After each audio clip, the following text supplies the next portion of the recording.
Selamat pagi Kak, perkenalkan saya Tiara Arisha Putri, selaku ahli gizi yang akan membantu konsultasi pada hari ini. Sebelumnya boleh tahu namanya siapa ya? Ini baik, Mbak. Selamat pagi juga, nama saya Andira. Baik, Mbak Amira, bagaimana kabarnya hari ini? Alhamdulillah, baik-baik aja, Pak. Alhamdulillah, baik Kak. Sebelumnya di sini dengan NCT, apakah benar Kakak mengalami alergi telur ya?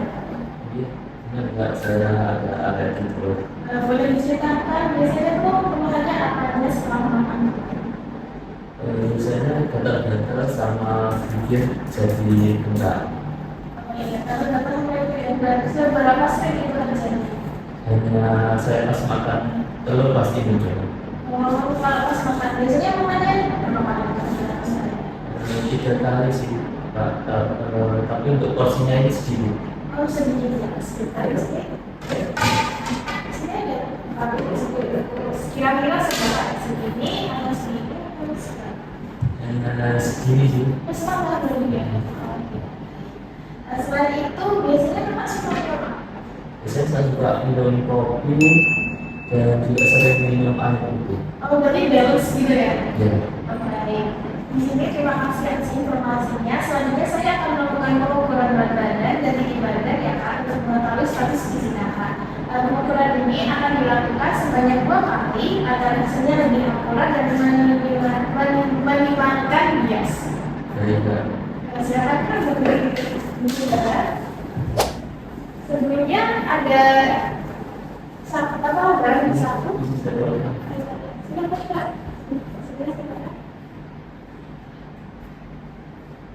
Terima kasih. Silakan dulu Kak. Tidak ada ya sekarang ini. Terima kasih. Sekarang melakukan pengukuran tinggi badan ya Kak.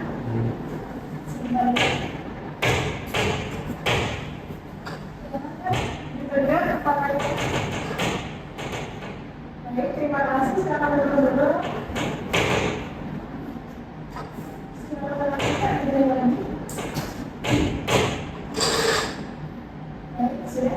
Terima kasih. Sekarang dulu.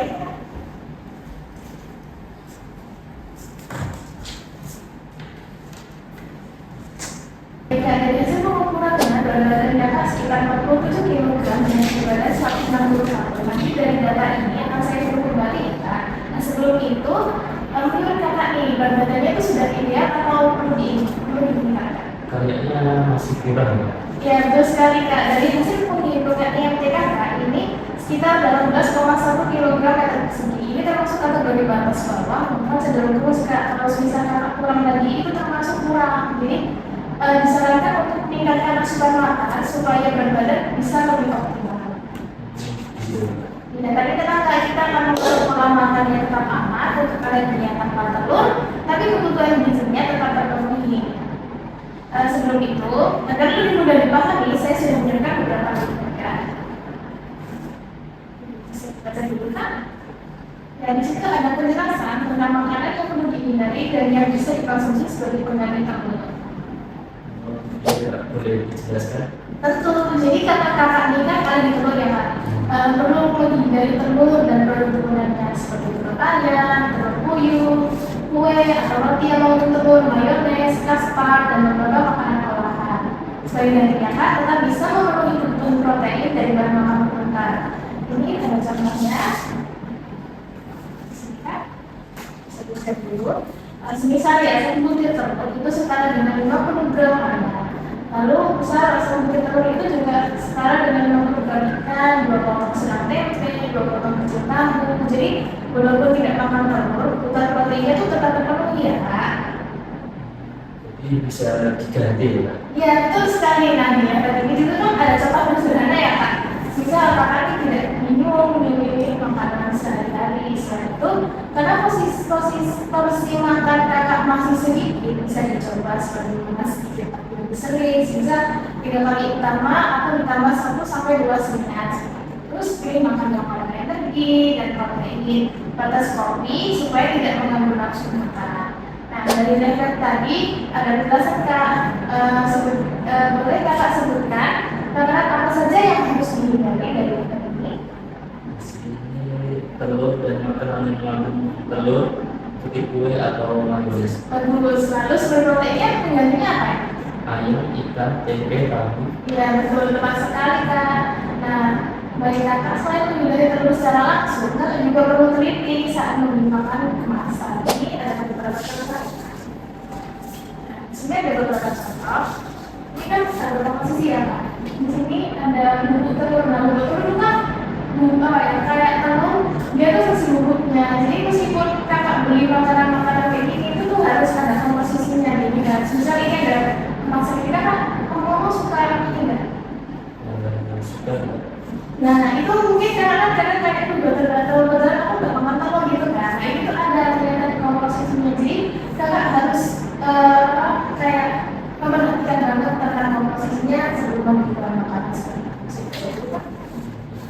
Nah, mulai sekarang perlu diperhatikan ya Kak, ada yang biasanya ada tulisan komposisi atau ingredients. Bahan yang tertulis di situ adalah semua dalam kandungan produk. Kalau ada kata-kata seperti telur, egg, albumin, oval albumin, dan description, karena itu ada yang dari telur, itu berarti produk tersebut mengandung telur dan kakak harus menghindar. Kalau ternyata namanya bisa beda-beda ya. Iya, betul sekali. Makanya itu harus diteliti. Selain biasanya juga ada keterangan seperti mengandung telur atau diproduksi di pabrik juga mengolah telur. Ini juga perlu dihindari atau mencegah reaksi alergi. Jadi harus benar-benar dicek ya. Ya, betul sekali. Untuk amannya diproduksi dengan bahan sederhana, jelas, atau memang yang biasa diberi label bebas telur. Sebelum kita akhiri sesi ini, saya ingin memastikan bahwa pembahasan tadi sudah dipahami dengan baik ya.